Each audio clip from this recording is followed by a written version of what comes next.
তারপর আমার এই দুর্ভিক্ষের মতন জীবনে তোমাকে পেয়ে নিজেকে অনেকটা ভাগ্যবান মনে করি। সবসময় তোমাকে আগে রাখার চেষ্টা করি, যত্ন রাখার চেষ্টা করি। তোমার যদি কখনো কোনোদিন মনে হয় যে হ্যাঁ আমি তোমাকে কখনো কোনোদিন ভালোবাসিনি, তাহলে নিঃসন্দেহে তুমি অন্য কারো হয়েছো। আমি তোমাকে আটকাবো না। যদি তোমাকে আটকায় তাহলে আমার ভালোবাসায় তোমাকে আটকাতে পারবে। একটা মানুষকে কখনো জোর করে আটকে রাখা যায় না। একটা মানুষ আটকায় একটা মানুষের প্রতি ভালোবাসায়, মায়ায়। আর আমি যদি তোমাকে সত্যিকার অর্থে ভালোবাসে থাকি, আর আমার ভালোবাসা যদি সত্যি হয়ে থাকে, তাহলে তুমি আমার ভালোবাসায় আটকে থাকবে, আমার মায়ায় আটকে থাকবে। আর আমি তোমাকে কতটুকু ভালোবাসি, আর তুমি আমার কাছে কি, তুমি আমার জীবনে কতটুকু গুরুত্বপূর্ণ, এটা বোঝানোর মতো অ্যাবিলিটি আমার নাই। আর ভালোবাসা কখনো বোঝানো যায় না, ভালোবাসার কোনো ব্যাখ্যা হয় না।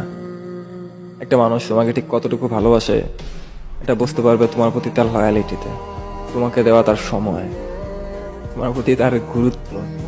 এগুলোতে বুঝতে পারবে যে হ্যাঁ একটা মানুষ তোমাকে ঠিক কতটুকু ভালোবাসে। যেই শহরে প্রেম মানে মাংস বিলাসী, সেই শহরে আমি এই হতভাগা সেই 90 দশকের ভালোবাসায় বিশ্বাসী।